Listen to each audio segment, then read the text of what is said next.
Roll. Yep.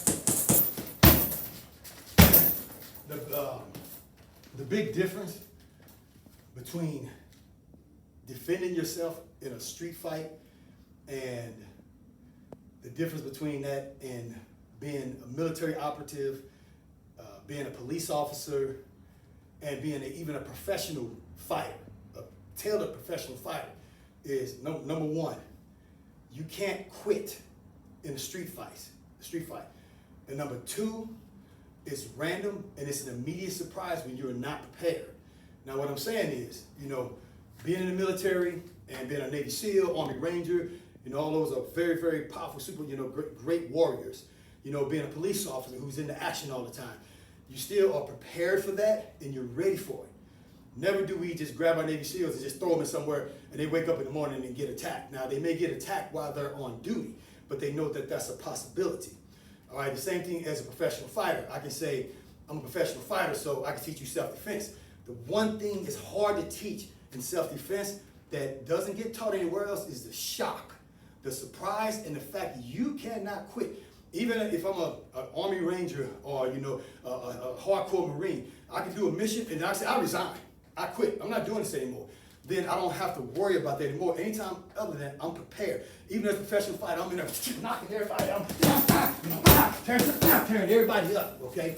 And then I say, yeah, I teach you self-defense, but I teach you how to punch and kick when you're prepared and ready. But the main thing is being able to teach a person how to fight back, one, when they're shocked and caught off guard in a position where they are not prepared and are not ready, and most importantly, they cannot resign. I could be on a police force and say, man, I'm tired of dealing with these knuckleheads, I quit, all right? When somebody attacks you, you cannot say, you know what, I don't want to do this right now, I resign. You don't get to call your boys in. You don't get to set up with a sniper rifle or set your sniper up 100 yards away to make sure nobody sneaks up on you when this guy attacks you from the front. So that's the difference. Self-defense is way different than all of those things because of those reasons. And you got to keep that in mind as you're a self-defense instructor. If you are somebody learning self-defense, that's the key thing that you need to be looking for, is having to do this stuff when you don't want to do it, you don't feel like doing it, and trying to make shocks or surprises happen. You got to get in the sparring matches and things like that where you're getting overwhelmed. You can't just be hitting pads and feel that you look cool because you did it for an hour today. You were prepared, you were ready. That's not what's going to happen when that dude attacks you out there. He's going to surprise you. He's probably going to be at an advantage over you, and that's why he's choosing you or she's choosing to attack you. It's because they're at an advantage. Law enforcement, military, and even fighting, you don't allow that advantage. You prepare for that.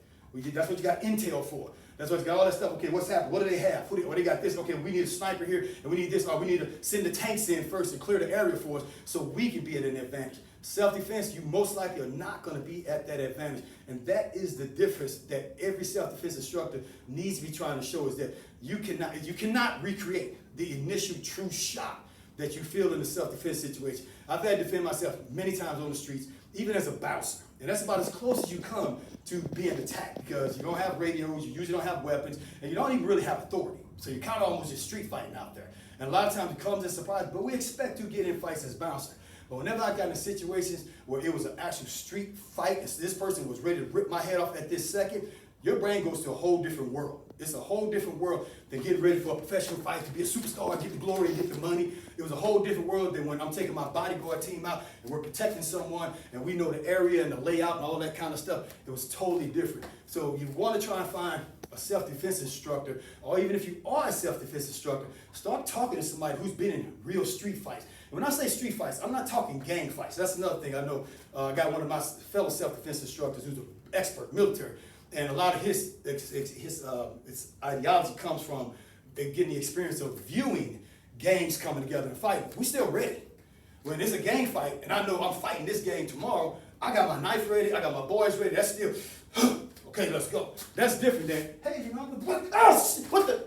Then somebody initially shocking me, and me having to go from that mind of, what the, to, oh, you son of a, and making an attack.